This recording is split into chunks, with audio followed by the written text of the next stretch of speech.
The Don Quixote family, or better yet, House Don Quixote, is a clan of the celestial dragons that have been present in the One Piece world even before the infamous Void Century. Let's take a closer look at this family and how it has affected the story past, present, and into the future.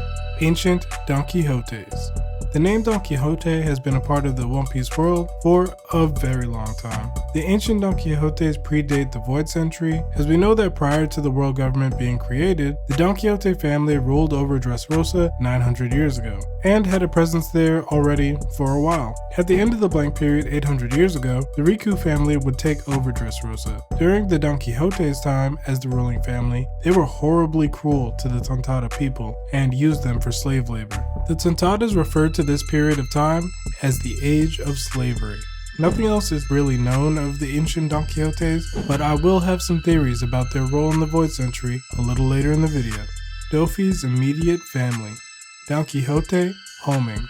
Homing is the father of Doflamingo, and one day he and his unnamed wife decided that they were not actually above the people living down on the seas. They decided to give up their celestial dragon status in order to live as regular humans. This plan backfires big time. When the humans find out about their past, they decide to take out all their frustrations of the Celestials on his family. Homing immediately came to regret this decision, as his family was hunted down and forced to live as peasants, eating garbage for survival's sake. He tried to take this decision back and allow his kids and wife to return while he stayed back, but this request was denied. His wife would go on to die due to illness, and he and his children were captured and stoned. This incident would be a huge turning point for his children, as Dofi would go on to kill his father, to bring his head back to the Celestial Dragons and show that he never agreed with them to begin with. Corazon. Corazon, or Rosinante, is Doflamingo's younger brother. For a lot of the flashback, Rosinante was just kind of along for the ride, but he didn't hold the same resentment for their father that Dofi did. When he gets separated from Dofi as children, he would be found by Admiral Sengoku and raised to be a man of justice in the Marines. He would go undercover within Dofi's new operation, the new Don Quixote family, in order to bring down his devious brother himself, and to prevent him from taking over the country of Dressrosa. Along the way, he would meet Law, who he would almost blow his cover trying to protect him from his brother. Corazon sacrificed himself in order to save Law, and he would go on to also be executed by his brother Dofi. Dofi's new Don Quixote family. Executives.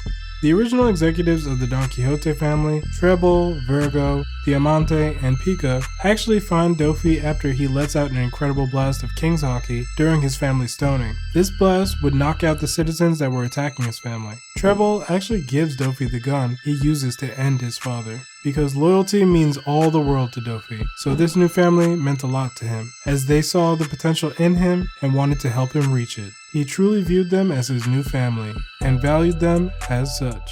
Don Quixote Doflamingo. Don Quixote Doflamingo needs no introduction. He's one of the best villains in One Piece, and has been on demon time from the moment of his introduction.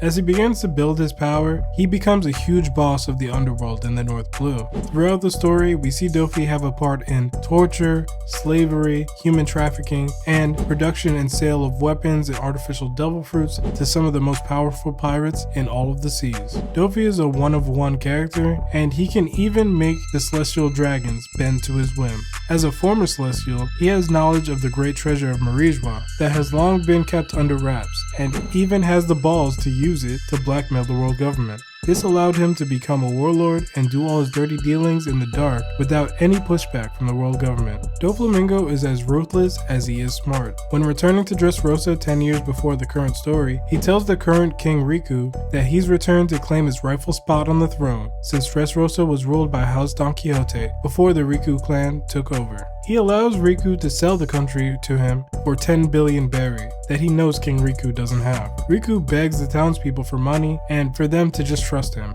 only for Dofi to use his parasite string to force Riku to attack the town, claiming only when he's detested by the people could a new hero rise. I'm going to be doing a video on every time NL was a menace, and if you want to see a similar video for Doflamingo, give the video a like and let me know in the comment section down below. Like I said, loyalty is a huge part of Dofi's character, as his loss of trust in his father and his brother Corazon is the reason he had to forgive them with hot lead.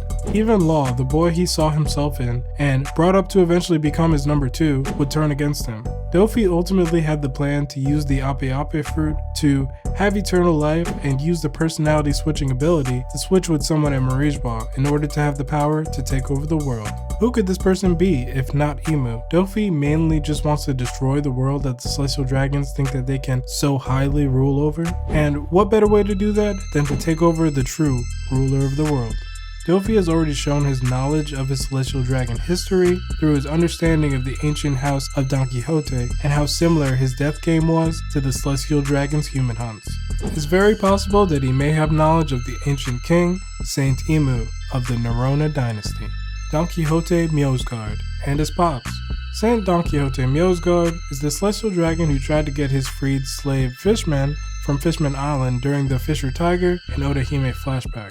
We briefly see his unnamed father as well, who acts very similarly to most Celestial Dragons that we see in the story. Miosgard also at this point in the story acted exactly how you would expect a Celestial Dragon to act. However, when his ship crashes into Fishman Island, he is the only survivor and believes that his former slaves should save him based on his status. They think otherwise and are ready to put him out of his misery. Luckily for him, the queen herself saves him. She proceeds to head to the surface with him in order to build Celestial Dragon and Fishman relations. This is the last time we see him for a while, but he was still about the same as when we first met him. Several years later in the current story, we see him again during the Reverie as he saves Odahime's daughter, Shirahoshi, from the fate of becoming a Celestial Dragon slave. He says that he'll bear the punishment, and this statement would come back to haunt him, as we're introduced to the Supreme Commander of the Holy Knights, St. Figurland Garling, who does the job of executing St. Miosgard. During this Reverie section, we see that the Don Quixotes have a reputation of acting oddly, and many of the other Celestial Dragons cheer on as he gets executed. The future of the Don Quixote family. It's hard for me to see Dofi having some kind of revelation and growth to become some kind of heroic figure at this point, but his disdain for the Celestial Dragons may have him be against the world government in the end. With the eventual prison break that will likely bring the release of characters like Bon Clay and Weevil, I think Dofi will also be released in this mix and potentially join Cross Guild, as he and Croc have been foreshadowed to work together for a long time at this point. Homing, Corazon, and Miosgard have been the first Celestial Dragons we've seen who have shown some empathy for quote-unquote regular humans. And I think that this opens the door for there to be other good Celestial Dragons. As we've seen in all other factions like pirates or the Marines, there's always good, bad, and people somewhere in the gray area. I think that this will be true of the 20 ancient kings who became the Celestial Dragons as well. We've already seen this with the Nefertari family, with Lily's actions against the world government. Since then, we've seen 3 real-time good Celestial Dragons, and they've all been from the Don Quixote family. While the only thing we know of their ancestors so far is ruthlessly ruling over others, I think this will also be the case for the ancient Don Quixotes. There will be at least one character from that family that will be like-minded to Lily and who was also lost to the annals of time.